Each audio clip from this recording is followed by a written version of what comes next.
we are back again with chapter 1, verse 3.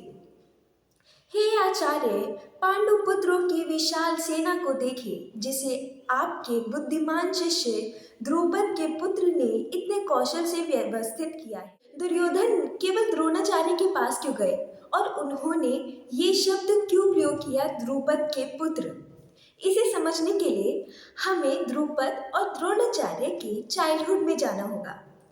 तो बचपन में द्रुपद ने प्रॉमिस किया कि जब वो बड़े होंगे तो आधा किंगडम वो द्रोणाचार्य को देंगे और आधा द्रुपद का होगा। तो वो बड़े हो गए। तो एक दिन ऐसा आया कि द्रोणाचार्य को ना अपने पुत्र को दूध पिलाना था।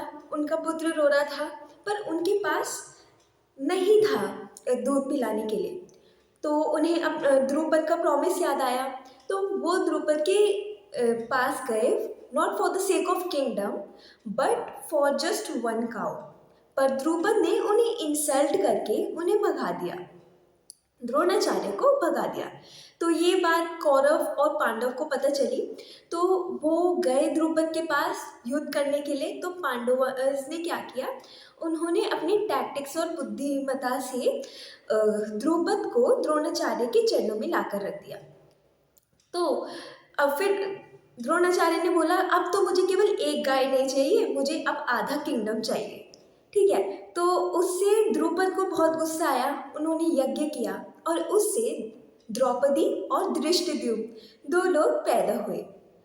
अब द्रोणाचार्य को भी पता था कि धृष्टद्युम्न का केवल मकसद उन्हें मारना है, पर तब भी क्योंकि ये शिक्षक का कर्तव्य होता है कि वो अपने सारे स्टूडेंट्स को बिना भेदभाव के पढ़ाए, तो उन्होंने उसे धृष्टद्युम्न को कौशल बनाया और सबको समानता से पढ़ाया।